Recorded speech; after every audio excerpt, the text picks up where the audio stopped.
Kembali lagi ke Nobar. Kita akan membahas alur film yang berjudul Shinjuku Incident.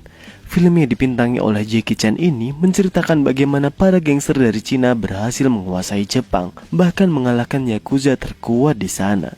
Seperti biasa, sebelum ke alurnya, jangan lupa untuk subscribe channel Nobar dan nyalakan loncengnya. Tanpa banyak basa-basi, mari kita sama-sama nobar dan inilah alur ceritanya.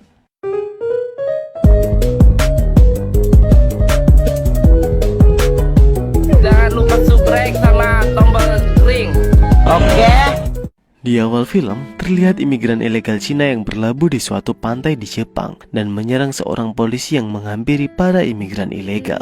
Orang yang menyerang polisi ini kemudian memberikan kode kepada semua imigran ilegal Cina untuk lari sebelum polisi lainnya datang ke sana.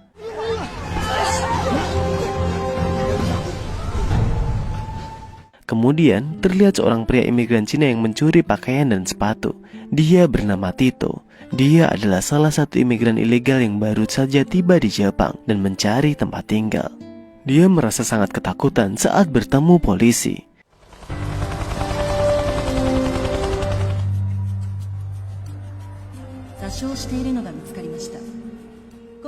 Tito dulunya adalah seorang tukang bengkel servis traktor paling hebat di desanya dan sebagai seorang petani. Dia memiliki pacar bernama Xiao Xiao. Tapi ia harus LDR karena Xiao Xiao ingin pergi ke Jepang untuk bekerja dengan bibinya. Meski berat, Tito tetap melepas Xiao Xiao ke Jepang. Xiao Xiao berjanji jika sudah mendapat banyak uang, maka dia akan kembali. Beberapa tahun telah berlalu. Tito sama sekali tidak mendapat kabar dari Xiao Xiao, dan ia mendapat kabar bahwa bibi Xiao Xiao telah meninggal dunia. Sejak itu Xiao Xiao menghilang. Itulah mengapa Tito pergi ke Jepang. Tito akhirnya bertemu dengan temannya yang bernama Ji. Ji memperkenalkan Tito pada teman-temannya. Ada Lauge, Dai, dan juga Bibiho. Tito yang kelaparan memakan semua makanan di sana dengan rakus. Setelah itu, Ji mengajak Tito ke pemandian umum. Di sana, mereka ditegur 3 orang Yakuza karena suara Tito yang sangat keras saat berbicara. Ji menceritakan bahwa selama ini dia telah mencari Xiao Xiao, tapi hasilnya nihil. Ji meminta Tito untuk melupakan Xiao Xiao saja. Pagi harinya, Ji mengajak Tito bekerja. Setelah menyogok mandor, mereka akhirnya mendapat pekerjaan membuat pondasi, tapi ternyata mereka tertipu karena mereka hanya bekerja di tempat pembuangan sampah. Dari kejauhan, Tito melihat ada orang yang mencari harta karun yang bernama Little Tai. Tapi tanpa disadari, Little Tai berada di bawah mobil sampah dan akhirnya ia tertimbun sampah. Tidak disangkanya, saat itu juga ada polisi yang datang. Mereka semua kabur, akan tetapi Tito dan Ji tetap di sana untuk membantu Little Tai. Untung saja, Little Tai bisa diselamatkan dan mereka berhasil kabur dari sana. Little Tai pun mentraktir mereka dan juga memberi kartu telepon umum. Kartu itu didapat Little Tai dari Taibo. Di tempat lain, terlihat para petinggi Yakuza dan anggotanya sedang menghadiri pemakaman ketua Yakuza. Mereka juga akan melakukan pemilihan ketua Yakuza baru. Pemilu telah selesai dan Muranishi dengan 5 suara terpilih menjadi ketua. Wakilnya bernama Eguchi. Sedangkan Togawa yang mendapat 2 suara akan menjadi kepala cabang. Saat akan memberikan hormat pada ketua lama, Togawa langsung pergi karena ia merasa kecewa dengan hasil yang didapatkannya. Sementara itu, Muranishi dan Eguchi memberi hormat pada ketua lama untuk terakhir kalinya. Malam harinya, inspektur polisi yang bernama Kitano mendapatkan informasi bahwa mulai sekarang saat ia bertugas, maka ia akan ditemani penerjemah. Namun ternyata Kitano sudah mahir bahasa Mandarin. Tito dan Ji terlihat sedang bekerja membersihkan saluran air. Tiba-tiba, mereka semua panik karena ada polisi yang datang ke sana. Ketika mereka akan kabur, ternyata dari sisi lain juga ada polisi. Mereka telah dikepung. Kemudian terlihat penerjemah yang ternyata tak mampu bahasa Mandarin. Kitano pun harus turun tangan. Kitano menanyakan upah bekerja di sana, yang ternyata hanya 8.000 yen. Padahal pekerjaan itu minimal dibayar 15.000 yen. Tiba-tiba kericuan terjadi karena ada polisi yang memborgol salah satu imigran. Semua orang langsung kabur dari sana, termasuk Tito dan Ji. Saat Kitano mengejar, ia terpeleset hingga terseret arus aliran sungai itu. Tito yang melihat Kitano tak bisa berenang langsung menolongnya. Tapi ia kabur begitu saja setelah Kitano selamat. Keesokan harinya, Tito kebingungan melihat Laugue yang mencuri peralatan golf dengan sangat santai. Ji menjelaskan, toko-toko di Jepang tidak dijaga karena tidak ada yang mencuri. Mereka lalu mengikuti Laugue yang menjual barang curiannya di black market. Bos di sana menyuruh Laugue untuk mencuri barang-barang yang lebih mahal. Malam harinya, Tito sedang mencuci piring di kafe.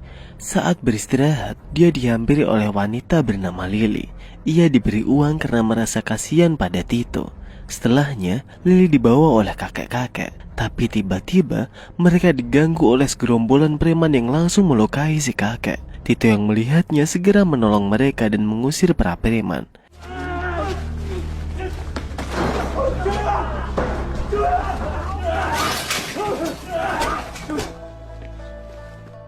Mereka pun kembali ke bar untuk mengobati si kakek yang terluka. Lily memberi Tito uang lagi sebagai tanda terima kasih, tapi Tito menolaknya. Bahkan ia mengembalikan uang sebelumnya. Lily akhirnya memutuskan untuk mentraktir Tito minum di sana, karena ternyata bar itu miliknya. Malam berikutnya, Gao sedang menyambut Eguchi di barnya. Terlihat ada Tito dan Ji yang bekerja di sana. Tanpa diduga, Xiao Xiao juga ada di sana. Ternyata dia sekarang adalah istri dari Eguchi. Tito tak percaya dengan apa yang dilihatnya. Dan di saat rombongan Eguchi akan pulang, Tito terus melihat ke arah Xiao Xiao. Sebenarnya, Xiao Xiao sempat melihat Tito, tapi dia tidak bisa berbuat apa-apa. Eguchi pun sebenarnya menyadari hal itu. Setelah sampai di rumah, Eguchi bertanya pada Xiao Xiao tentang Tito. Xiao Xiao menceritakan bahwa Tito adalah teman sekampungnya, tapi dia takut menyapa Tito karena ia takut Eguchi malu. Eguchi menyangkal karena dia sama sekali tidak pernah merendahkan orang Cina. Dia juga mengizinkan Xiao Xiao bila ingin menemui temannya. Sementara itu, Tito terlihat sangat galau. Dia minum miras sebanyak-banyaknya lalu mengajak Ji melepas stresnya. Ia memutuskan malam itu untuk bercocok tanam di sana. Tito yang telah usai bercocok tanam berkata pada Ji, dia akan mencari uang dengan berbagai cara agar bisa mendapat identitas ilegal di Jepang. Sedangkan Ji menyampaikan dia bermimpi menjadi penjual kacang Tianjin.